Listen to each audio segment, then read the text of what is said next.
Hello, everybody, and welcome to our World Today, the Unionist Perspective. We have a Valentine's Day special.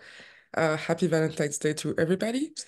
We'd love to talk about a few things that concerns love, but also politics, because the world doesn't stop for Valentine's Day and all of that stuff. So I'll let Nadia introduce our program for tonight. Hello, everyone. Today is our Valentine's Day special, and we're going to talk about the love between Palestinians and Israelis. Specifically, we're going to speak about Neve Shalom or Wāħat as-Salām, a cooperative village that both Jewish and Palestinian citizens came together to promote coexistence. And our next story will be about EU's green agenda and Europeans' commission to withdraw pesticides and how the farmers feel about this. And if we have time, we'll speak about Pakistan and its election. Thank you. All right, so yeah, it was kind of funny that our positive slash news on ethnicity and social circumstances today was about a place that found some kind of peace for communities, both Palestinian and Israelis, both Jews and Muslims. And I thought it was interesting to see our team member who's not here tonight, like Nilam, found this story, a beautiful story. And to be honest, when we study everything Palestinian and Israeli, um, we kind of feel like, well, why did they never accept to share land or have some coexisting type of, coexistence? And why isn't there a peace being found for everybody? And I believe that there's no one person at fault in this, but I think the story of Neve Shalom, which definitely means like oasis of peace, is something of like not an utopia, but a call for hope that peace can be possible. And so how it works is that kids of the community are required to learn both Hebrew and Arab so that there is no discrimination. They really tend to try to make the number of people equal for both communities. And the government is also shared inside the community. This land isn't necessarily land like it's in Israel, but it's a private land that um, a monk, some sort of monk priest, I don't know, had, and that he offered to them besides his monastery. So there are no like I think there are no religious landscape inside the community. They're all outside.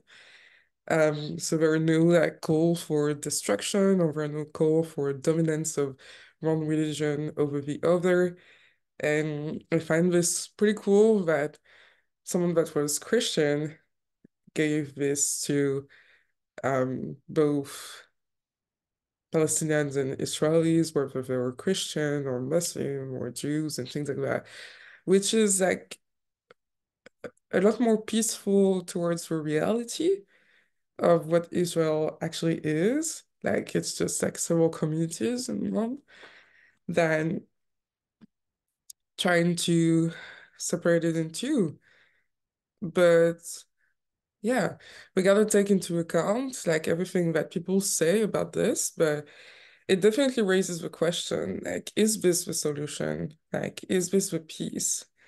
because so many people think that returning to peace is like the elimination or getting out of one ethnic group over the other, and isn't the solution to finally accept that, sometimes you just gotta do things with neighbors that don't have the same views as you, and you gotta make do with it. And there's no like who arrives first, like, religiously, like immigration is such a thing that who arrived first or whose ethnicity is more important, or historically who has the land, isn't necessarily relevant to how we function in this day and age. So, open floor to you guys. I want to know what you think about this. This is obviously like a very different story from what we cover usually in this region of the world. Um, and obviously, like, there are some questioning to do, like, why isn't this working, like, on a bigger scale? What can be implemented there? Like, is it good? Whatever you think. Let's share it right now. What stood out to me was a question that the reporter asked one of the people in the society of how is this working and how are you guys getting along so well? And she said it was recognizing the equalness of everyone's power. So not only recognizing that everyone has the power, but also recognizing that everyone's power is equal here. And I thought that was very profound. And that could be like something that is a lesson for both Israel and Palestine to recognize. Yeah, I agree. That also really stood out to me. That they were saying that they share power, and yeah, also that like in their little in the in the community itself, or the area that's designated that, like the Oasis of Peace, they kind of um maybe out of compassion, like just to make everything easier to deal with, like their religious buildings aren't like there, like they aren't like in the center of the community or whatever, because the religion and the history associated with it brings a lot of like strong emotions that can be challenging, for people to deal with. But it's cool that they created that community where they can come together, and the agreement is explicitly to be able to come together and like love each other, connect with each other as people, learn about each other's language and culture, think critically, don't just take one side or the other, which it's not like there are inherently sides anyway to the like conflict. Well, yeah, it is a conflict, so I think it's fair to say. But yeah, I feel like it's really cool. One thing I was noticing, this morning I was searching for like more information about it to like brush up on it, and I was kind of surprised to see that there wasn't a whole lot of it. Like the video that our team member Neelam found was the most informative video that I could find on YouTube about it. Um, and normally, I don't know, like there is stuff on that you can't find on YouTube, personally, and I was searching mostly on there because I wanted to listen to it, but I was like, oh my God, that's crazy. But I was feeling into it, and I'm like, well, yeah, because like, the media to some extent, like it kind of wants to promote the conflict. It wants to promote the drama. Like if you go through the headlines, it says, oh my gosh, like Israel did this aggressive thing. Hamas did this aggressive thing. Look at the drama. Look at the drama that's unfolding in it. It's like it's kind of just like a really warped form of entertainment, if you could even call it that. Instead, the media could focus more on solutions, and I feel like this community is they represent the solution, or at least a big part of it. Like they're oriented toward solution. And I just feel like that was really cool and very refreshing. And yeah, and I would say too, in that video that Neelam shared, they were saying that they mentioned briefly, they're like, oh, some people say that we're just like dreamers and that what we're doing is like not relevant. And I was like, no, absolutely not. Absolutely not. Because you have control over yourself and the choices you make. And like in our community, right? Like we heal ourselves, we come together and we all agree on these core values of our community. And we work on building a community of love. And that's an example for others. Like you're not in, just because it's just you and maybe like a handful of other people doing something positive in a seeming sea of like chaos, it doesn't mean that you're insignificant. You're very significant, if you're choosing love. And so I wanted to say that because I was thinking about that and I was like, yeah, like, no, what they're doing is, it's good and it's worthy of media attention. It just doesn't get a lot of media attention, so that's what I felt about it. I Yeah. have to agree a little bit. Like I my twin flame, he likes to say like you must do the impossible until it becomes possible. Like if you try to say like, oh, it's impossible, or people are saying this is impossible, yeah, you're always going to think that it is impossible instead of like just making it.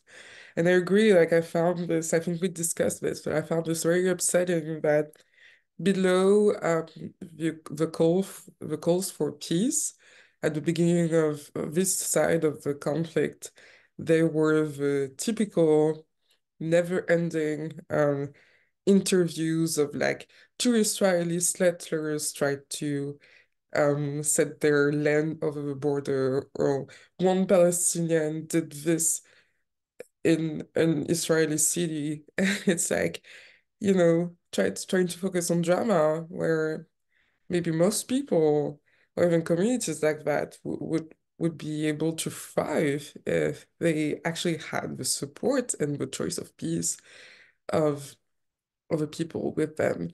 So it's very important that this kind of stories are promoted um, in whatever way possible. But I feel like I cut off the flow of Isaiah and Grenville. Do you want to say something, guys?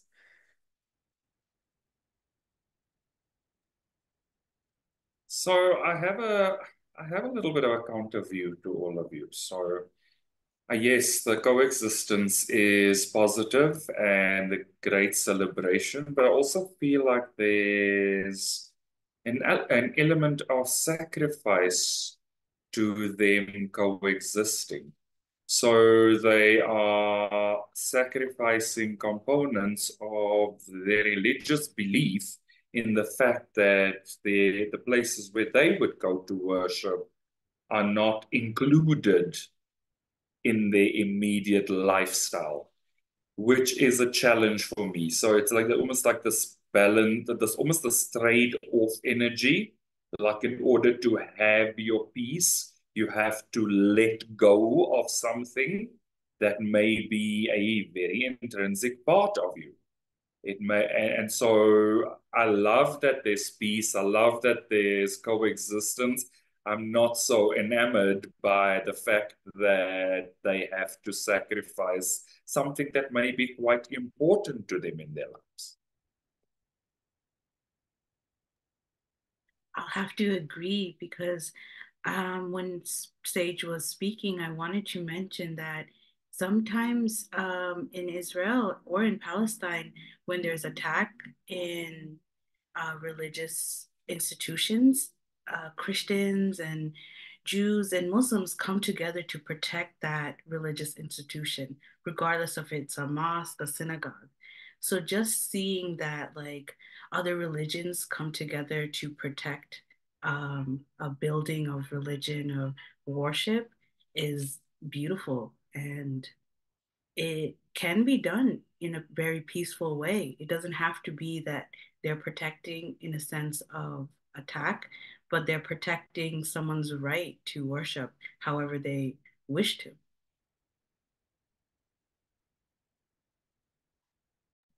Yeah, for sure. I think like um there was obviously like I asked if there was a call for improvement, and I think maybe this is it. Like we've been doing this discussion long enough that we know something that feels good. And there's definitely something that feels good here.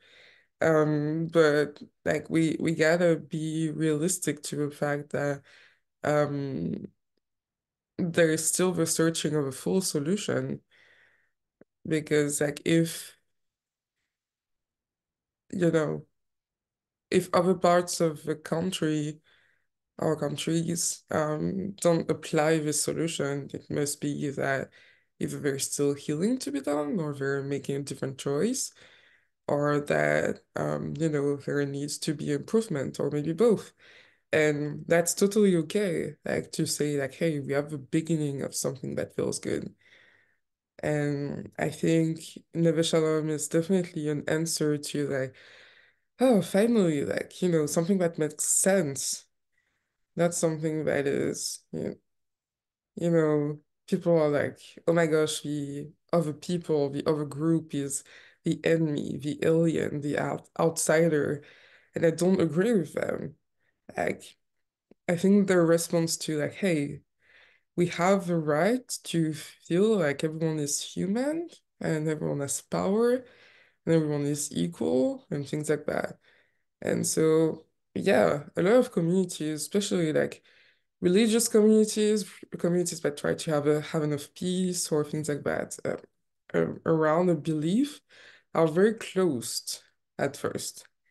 Not necessarily by choice, but just because they're little, and that number of little people helps them protect the community, you know, like kind of like a tribe. And then we get movements that have a bigger impact, that try to incorporate the good things from these communities, the good values, and make it work globally, if that makes sense.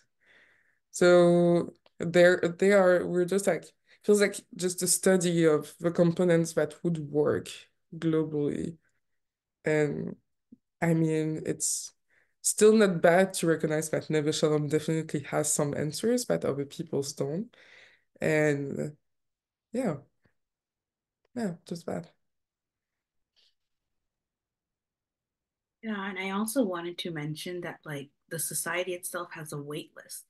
So it shows that you have to reach a certain level of peace within yourself to reach this community. And it also is shown in our community that it takes inner work to reach a level of peace or reach a level of high vibration to help encompass that peacefulness and that love.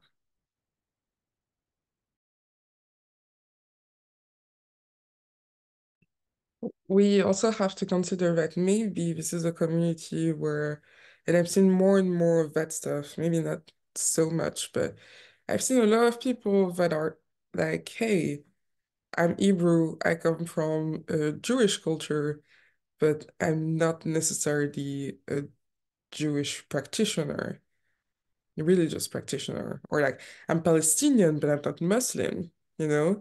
And so maybe this community is the answer to, hey, we have an ethnic group, but this doesn't define our religion, and also our religion isn't defined to being against another group of people.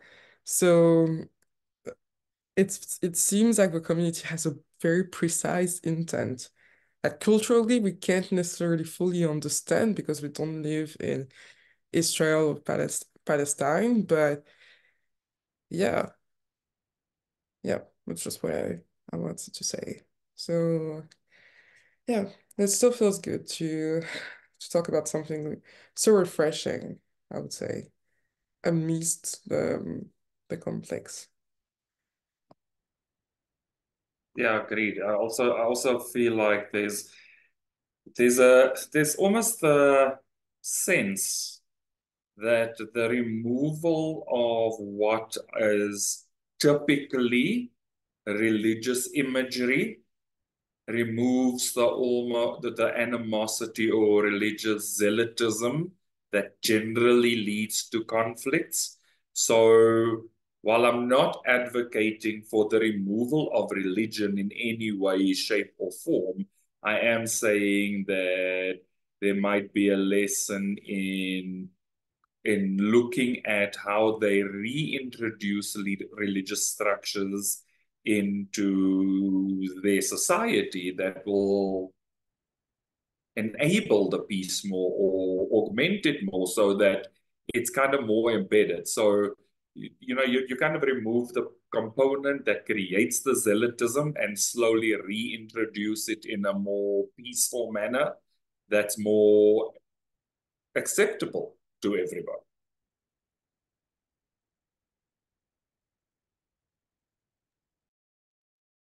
Yeah, I think that's beautiful. And it's really important in Israel and Palestine because it's such a significantly holy land for Jews, Christians, and Muslims because uh, Jews, Christian, and Muslims prophets have walked through those lands and have created or experienced significant spiritual awakening in a certain mosque. I forgot the mosque name, but it's in Israel. And that mosque is so precious to a lot of people because um, Prophet Muhammad had experienced revelation from God in that mosque. And I know a lot of places in Israel is so important for Christians because Jesus had experienced so much there and so much so forth for um, Jewish people as well. So to be able to respect all of that historical significance and the footprints that prophets had made in that land will enhance that peace because it is vibrationally very like holy.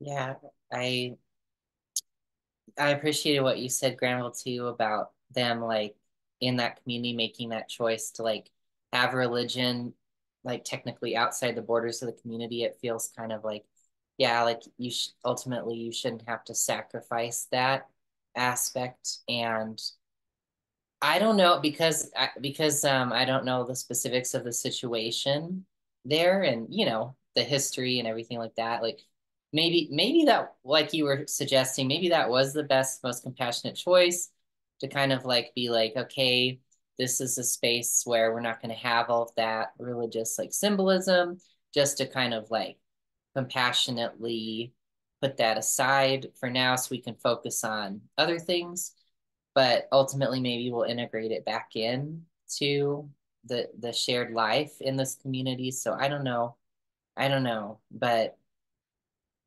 yeah, it, at least like you were saying here, and I agree, like at least it's definitely in many ways like it's a step in the right direction, you know, that kind of thing.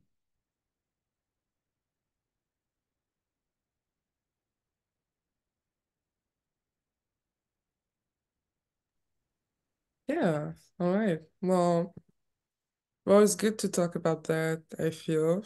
Um, in terms of like the unionist perspective, the step in the right direction, it feels is definitely different from what we're talking about usually. Like there isn't so much healing. Like it feels like part of the theme has been, hashed out and healed by them already. And so, yeah, it feels like we can go to our next stories. The next one is the European Union and what is happening in terms of like the green agenda and how people, especially in Western Europe, no, even in Eastern Europe, are not really they're happy in terms of how it will set them back in the farming, agriculture field. So, Granville, would you like to explain a little bit about what is happening right now? So yeah, I think part of the major thing is obviously that the EU has made the decision to cut the greenhouse gas emissions significantly, and in that decision and plan to curb greenhouse gas emissions quite significantly, there's been a significant request from the European Commission for member states to fund a lot of the effort across Europe to reduce those emissions, but also there has been significant decisions around curbing the sale of diesel and gasoline cars by 2035. There's been decisions to introduce a law again to reduce the use of pesticides, to reduce the benefit in terms of tax reductions for the use of more environmentally efficient fuels and things like that, which has resulted, and there's also been a requirement that farmers, or there was going to be a requirement that farmers set aside 4% of their land to encourage soil enrichment, and so land enrichment. And so all of those things have resulted in significant drops in income for farmers, which has also resulted in significant protests across many countries. And part of the concern now is that most member states are saying we should be dedicating our efforts to building up defense because of the fact that the energy products have become so expensive because of the prolonged war in Russia and Ukraine. It also become a lot more difficult for, and let me just remember this correctly. It's around the energy costs that have significantly increased because of this war, but also that the strain on the economy, given all the other things happening globally, is requiring attention that is shifting away from such a stringent green gas emissions agenda to focusing on defense, to focusing on food sovereignty, to focus on building up the capacity to produce energy in more European spaces, so that there's almost a reduced reliance on the significant gas pipeline from Russia and those kind of things. So it's a lot of balancing act. And what's happening is that all these protests are now saying, well, we can't focus too far into the future when we have such immediate issues at hand, and we need to pay attention to that as well. So I mean that they've had a COVID relief fund worth 800 billion that has also been supporting the green agenda, and that's compelling almost 37% investment into that fund from member states. And they're saying, please reduce that so that we can spend more on defense, so that we can spend more on becoming efficient from a semiconductor production point of view as well. So all of those stories that we've had over the last few weeks are starting to tie into what the European Commission's agenda is, in terms of, well, not the European Commission necessarily, but the whole of the EU's agenda to bolster the EU, while at the same time relaxing some of the stringent requirements around their green agenda. So if you start to think about the stories, you can start to see how all of these are stacking up to require that solving for the future should not exclude solving for the present, because you might be solving for a future and breaking down so much in the present that the future is so much more uncertain, even though you think you're working towards it.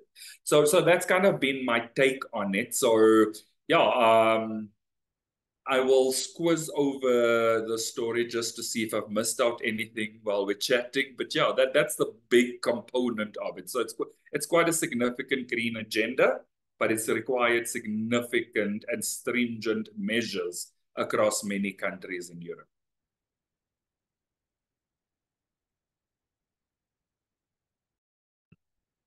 It's not every day that we discuss a problem about a political decision that is based on the future or long term. Usually we say like politicians, like political people are only thinking of short-term consequences, re-election, or, just trying to soothe the people with short-term things. I think the EU in general tries to think more outside of the box, more into the future, just because it's like a congregation of several countries, so they don't deal with the most urgent things. However, it seems like this problem is highlighting something that the EU is not considering. And remember, we had a discussion about EU and the restrictions that we were trying to put on AI, artificial intelligence, for example. It seems like it's so not into the urgent matters of a country because it is several countries all at once, and it's not considering the results, the consequences it would have on a country. And what people are saying now, I understand now that I know the whole story, because we have been facing a lot of protests from people for the past few weeks, is that, you cannot avoid the fact that most people are considering that we are in a multi-crisis environment in most European countries right now. And so what do we do about this multi-crisis? What are we doing about the lack of resources and energy, the inflation, the fact that we pay a higher price on the electricity bill just to live in a small flat, and it's like hundreds of euros high, which makes no sense. What do you do about the economics? And also, what do you do about the most urgent things of the green agenda, like the industries, like the industrial sectors, where like it would seem that, cutting out the resources would not affect directly all the benefits, like all the costs and benefits of the industry. Because the problem with farmers is that we're trying to reduce resources there, but this anything, all the little details are so tied with the amount of benefits that farmers are actually getting in the European Union.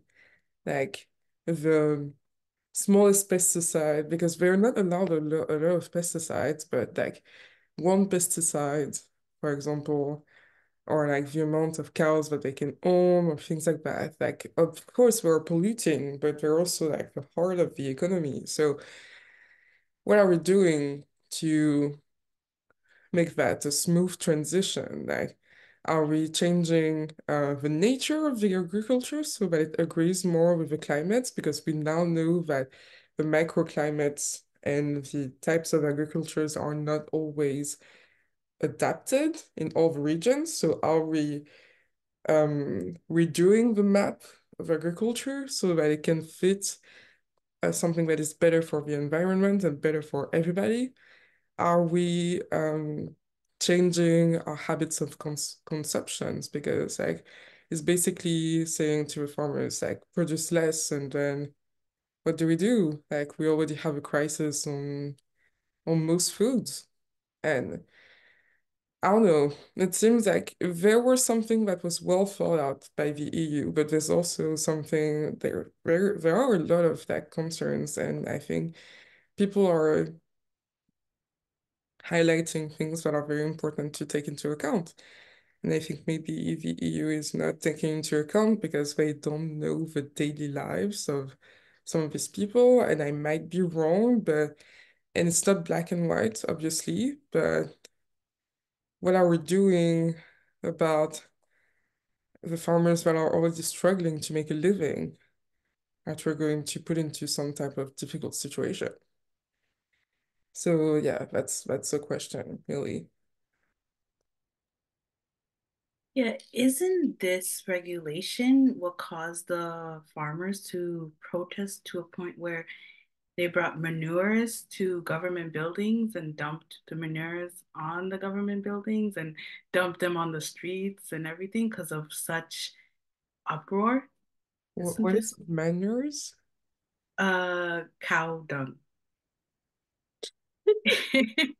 No, I really, didn't I've been hear. seeing Yeah. it's been such an uproar for months now because of the I think lack of viewing what the farmers need right now rather than what the future needs. And so the farmers are just like, you know what? We're gonna dump poop on you. And I think it's been happening in France, correct me if I'm wrong, It's very but possible. I think I heard about that. It was cacao dumped and mi milk. yeah, Also depriving Paris of any um hippie type of vegetable or fruit production, anything ridiculous. I tried to steer clear. I don't have a TV. I tried to steer clear of the details of drama. But yeah, good to know. No, yeah, I didn't know that the cow dump information traveled so much. But yeah, French people have a very specific way of protesting. Yes, yeah, either I think that's the first time that I saw farmers and people from the agricultural sector be so angry, to yeah, be honest. So that's you what have a point. it needs. Hmm. Yeah. Yeah, I was like, if they're willing to drive so much just to come to these areas and to dump their resources, there must be something that they need the government to recognize for themselves. There might be an outcry there. Yeah, and so the significant outcries, obviously, with tractors and those kind of equipment using so much fuel and gas, that they are being even more affected because the high prices of the fuel, plus the high prices of penalty taxes for emissions. So it's all very much I think that for me, the thing is, it's all very much a balancing act in terms of kind of looking at what's in front of you and solving for that while also reasonably solving for the future. But what has happened is that the EU has set such a stringent agenda for the future that it almost discounts the immediate concerns. And this is what has created all of these protests, including protests going to Brussels, where the European Commission met for I think a few weeks ago for some conversations, because there are elections in the European Commission coming up in June this year. Yeah, there is. So what is the solution here? This is my real question, because there can be a sense of frustration about, like, we're trying to do short-term bills and nobody's happy. We do long-term bills and nobody's happy. We try to have a discussion, and because of different political views, the most important parts of the bill may be blocked. And we have that problem, not just in the EU, but in many, many countries. So is it again a thing about, like, on the spectrum, there seems like there will be no solution, and we just have to create a new system of belief from our healing? Is that it? Because it seems like for now, it's kind of an impossible solution, because I can understand both sides. We need to go forward here, but it seems like to go forward, capitalism or any of the belief that we have at the moment, to be truthful, can say like there are necessary sacrifices. And I think this is the main point of our discussion. The main pain point of our discussion tonight is like recognizing where people are making necessary sacrifices in order to have some type of peace and evolution, and why they're thinking that the sacrifices are in order. So what was the real solution here? Is my question.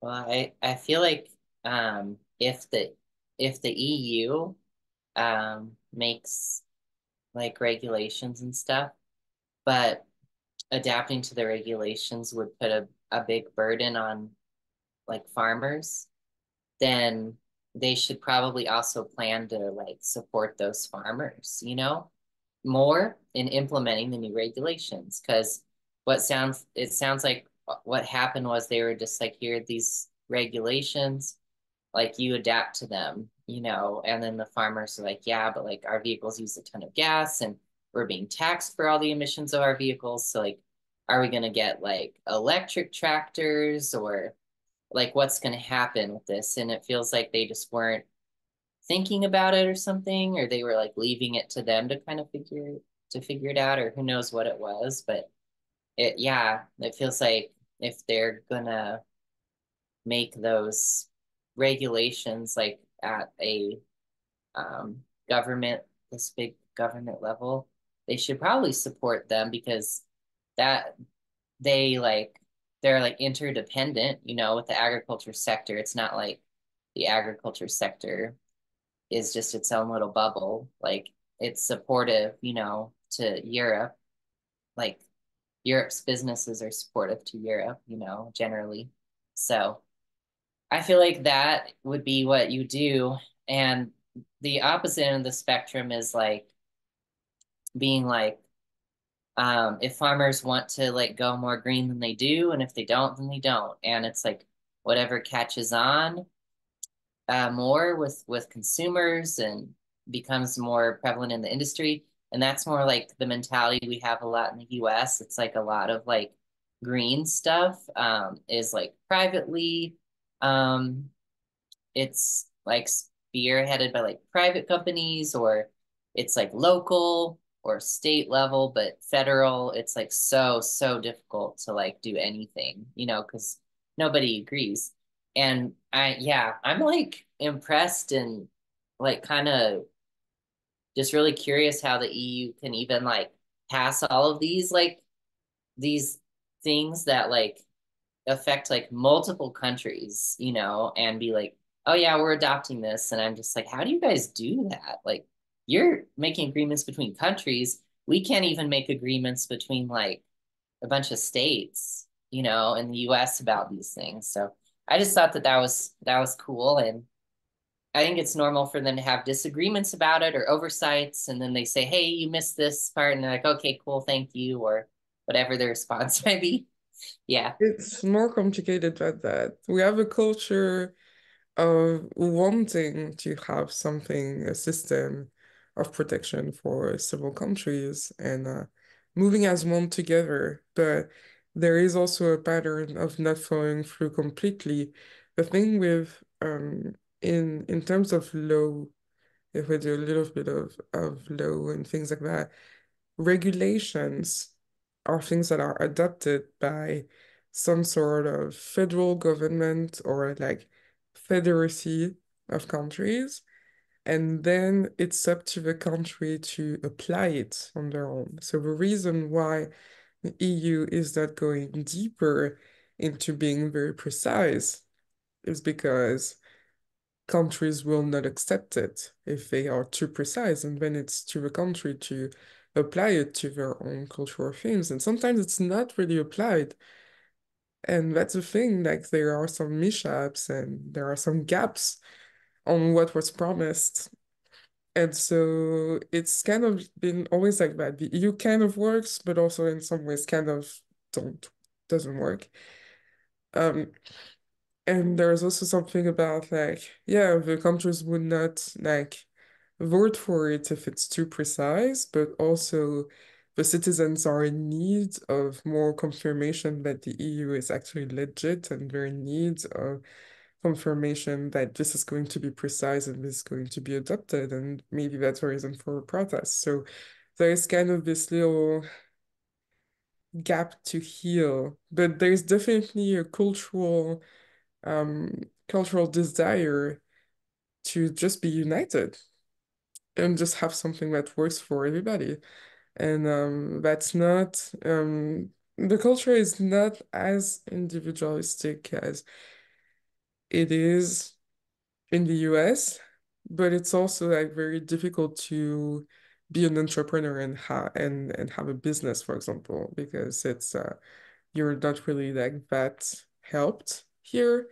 So like individualism has its benefits and it has disadvantages. And I think depending on the regions of the world, they're all healing these ratios of um, being united, having a sense of community, having a sense of togetherness, and having a sense of doing something as an individual as well.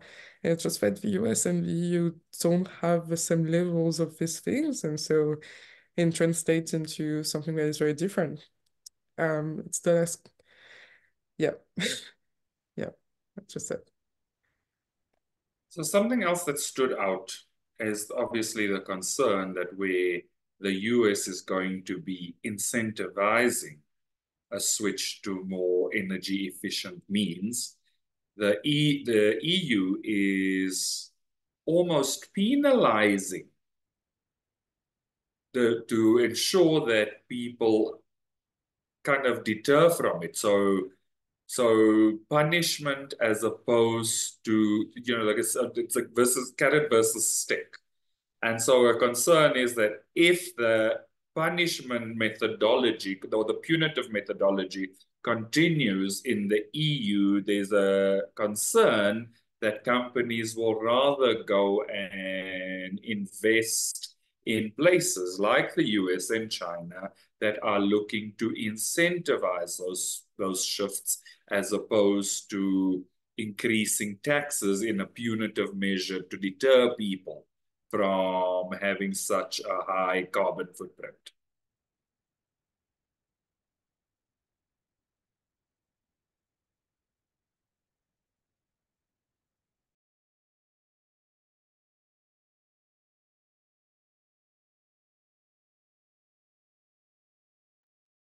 Yeah, anything else to add to that?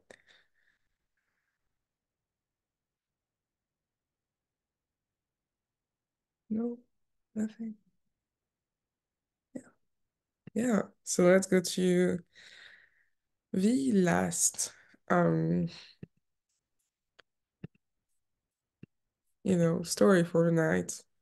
which is about Pakistani election, and the difficulties met in the Pakistani elections.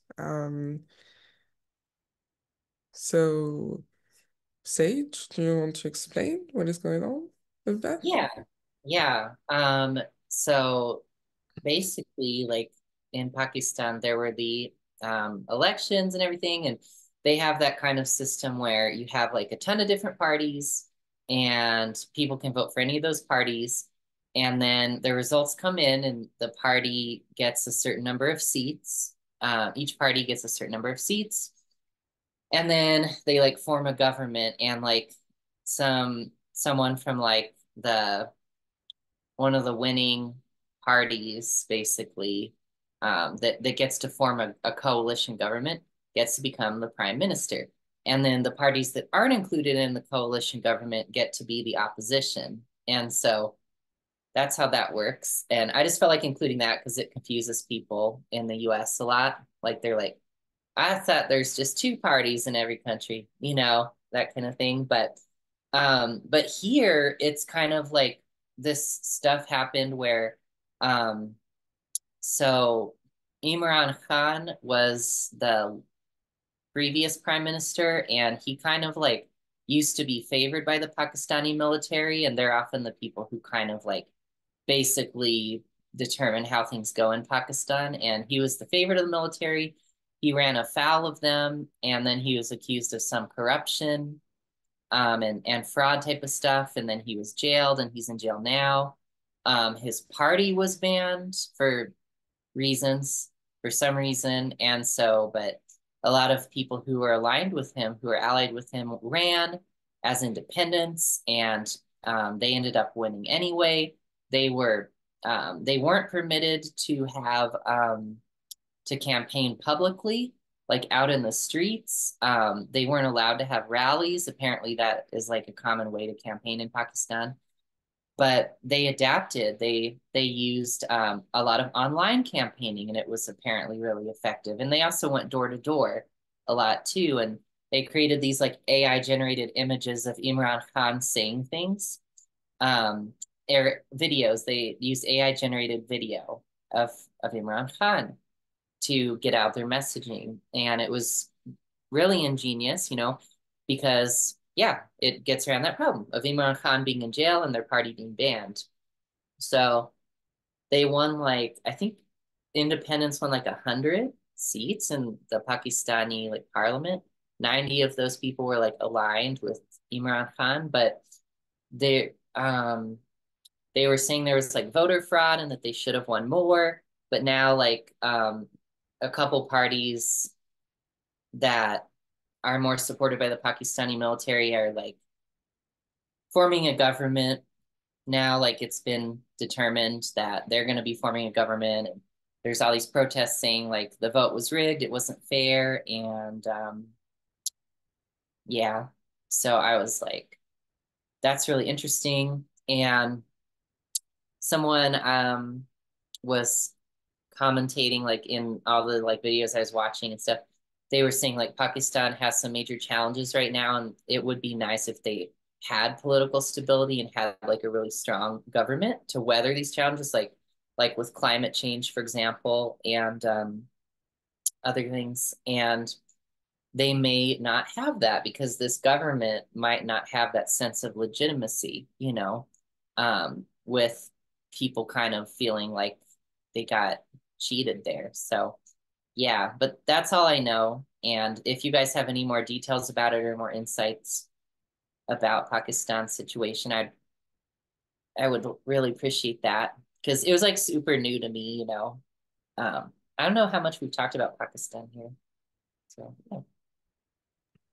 Not much. I mentioned it a little bit when there was like a renewal of the conflicts at the border with other countries, which is mainly, sadly, what Pakistan is known for at the moment. So it's a very new plunge into Pakistani politics. So Nadia, did you want to say something about it? Yeah, I also wanted to say I don't know much of what's going on, but I do see signs everywhere in New York about free Imran Khan. Like there's a lot of protests going even here about freeing him. And it brings to question which leadership is the most peaceful. As much as you found, like doing research, which do you feel is most peaceful, Sage? Um, yeah, I don't know. Like, I'm not really sure, but I feel like it would be probably Imran Khan because it feels like the military just uses control and intimidation and whatever to try to like force their way into politics there. And it's a pattern in Pakistan that no prime minister in Pakistan has ever finished his term or their term. And it's never happened. And they're always like either forced out of office or they leave office or they're jailed. And that happened with Imran Khan again.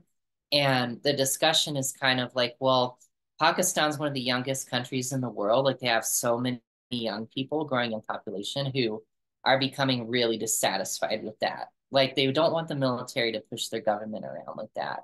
So to me, I don't know, it feels like that would be the answer to kind of like, I don't know, stop doing that. Yeah, I don't know. I do feel that there is a deep mistrust when it comes to authority in Pakistan because of its history. So that could be a reason why leaders don't finish their entire term over there. The whole thing So just is very, sorry, I uh, just wanted to say just something about the history of Pakistan that that is quite interesting to know is that they actually were one of the first Muslim countries to have a female prime minister in government. So the and her this one what I think it's as a grandson or lower. One of her descendants is actually one of the opposition in the current power struggle. So I thought it's quite interesting to note. But what was also interesting for me was that Pakistan is actually a country of 241 million people, which is quite big. And you know, like when you think about it in relation to other countries, I always assumed they were smaller. So there's a sense to me that Pakistan has not completely assumed its power. And so it's been almost considered a second-rate player. But there's also Pakistan has also been one of the countries that has often been cited for nuclear armament and been a concern in the nuclear armament war. So, you know, there's all of those kind of historical things and underlying things that definitely says do not discount Pakistan, even if they haven't taken up their full power. yeah, but all of it is very confusing. Feels like so much confusion. I don't even feel like they're clear with what they're desiring, even, which makes us unclear about what they're desiring as leadership. I'm not sure what they see that is positive in one of them, what they see that is positive and bad in the other. It's like all very mushed up. And yeah, it's just what I say. And I just want to say from a healing perspective, there's still hurt from the Great Cleavage with India in 1947. So you have to take into account that there is a lot of generational trauma. There is a lot of things that are going on that are still not resolved. And it may be a long game because it is a long game to heal for most countries. And 47 is not that far away. So for this big cleavage, because it's still relevant today as a conflict, and it's still like not good in terms of relationships with their neighbors plural. It seems like we gotta take into account that it's really some of the history that has hurt them is really, really close. But some of the history that made them powerful is also very deeply grounded into the history of Pakistan, like um dynasties and you know even like the history of Khans in the region in Asia. So yeah, lots of things to consider. I feel a story with different chapters too, which we have not stopped talking about, which is good because we never talked about Pakistan, and it may be a time where there may be change for them. There may be more limelight, there may be more discussion, there may be more healing. So looking forward to it. But that is all the time that we have for today. So I'd like to say thank you to my teammates, and thank you to anyone that has watched us live, anyone that is watching us from YouTube. Happy Valentine's Day for everyone watching us on February 14th. And if you like that discussion, please be sure to subscribe, like, and comment, and share on YouTube so we can continue to do things like that, even more interesting, with more stories to discuss. And with that, I wish you a good day and see you soon. Bye-bye.